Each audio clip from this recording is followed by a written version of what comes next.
Suite à la pluie diluvienne qui s'est abattue sur la ville d'Abidjan dans la nuit du 18 au 19 juin 2018, entraînant des morts et créant des cas d'inondation, Police Secours, une plateforme de sécurité, apporte aide et assistance aux victimes de l'inondation. Je suis avec M. Hassan Koulibaly.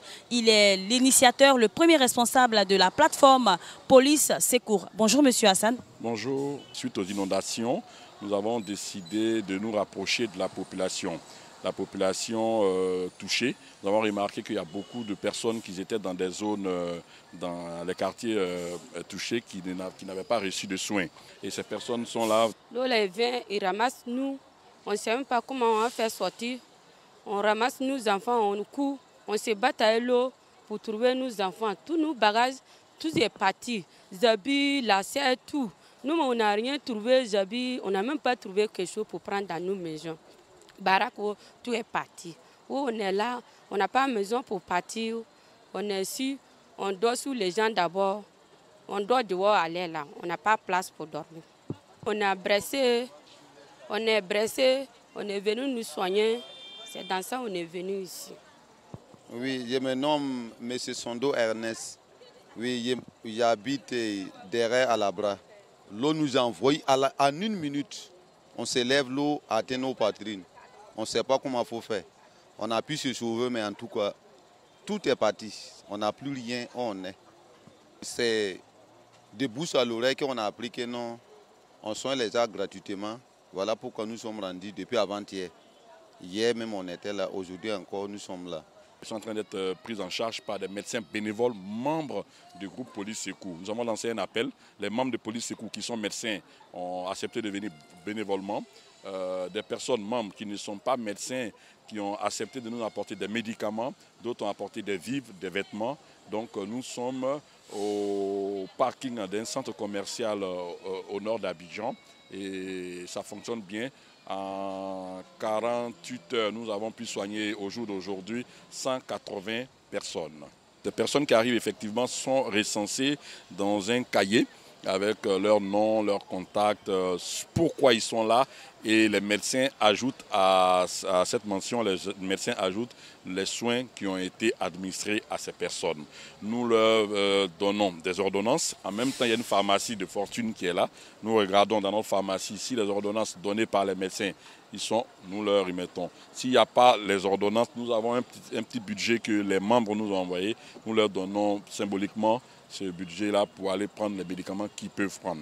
Il y a eu des cas qui ont été graves, des cas qui ont nécessité un transfert vers des grands centres. Nous avons eu l'aide des sapeurs-pompiers qui nous ont envoyé une ambulance pour transférer ces personnes-là qui avaient des cas graves vers des centres de santé. Et plutôt vers le CHU de Cocody. Il faut le préciser. Pourquoi? Parce que le directeur du CHU de Cocody nous a beaucoup aidé et a laissé des instructions au niveau du CHU. Ces personnes ont été prises en charge entièrement par le CHU de Cocody, supervisé par le directeur général du CHU de Cocody, lui-même en personne. Alors, à part ce site, y a-t-il encore d'autres sites qui existent où Police Secours apporte aide et assistance? Oui, il y a un autre site qui devait exister, mais qui, bon, en fait, finalement, on ne l'a pas mis en place. C'était à Mosikro, à Yopougon. Nous sommes allés hier, nous avons fait le recensement, mais il s'est trouvé qu'il n'y avait pas de blessés. Nous avons demandé, nous avons fait une enquête de voisinage, il n'y avait pas de blessés.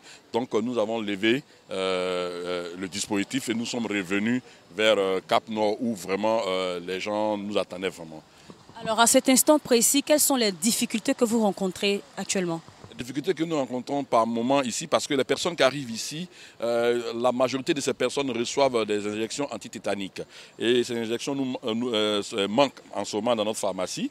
Nous avons fait un appel, des membres ont envoyé, des gens sont en train d'envoyer, mais on n'en trouve pas. Ça, je crois que c'est en rupture même sur le plan dans les pharmacies et tout.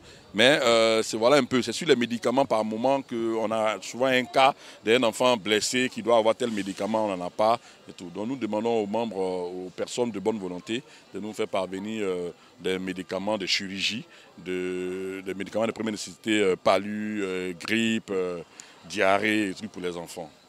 Alors, est-ce que le ministère de la Solidarité est rentré en contact avec vous pour apporter un soutien, un appui? Est-ce que Police Secours ne peut pas Non, malheureusement. bon, on espère que le ministère va rentrer en contact avec nous. Voilà. Sinon, le ministère de la Solidarité n'est pas rentré en contact avec nous. On espère qu'ils ont un service de communication assez puissant qui nous suit. On espère. Hein.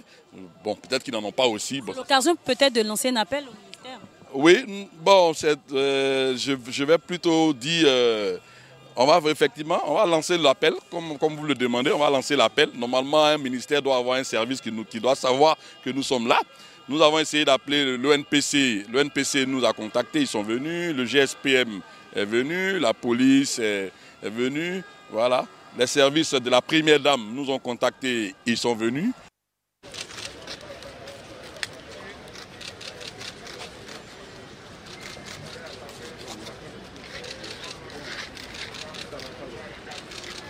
Merci.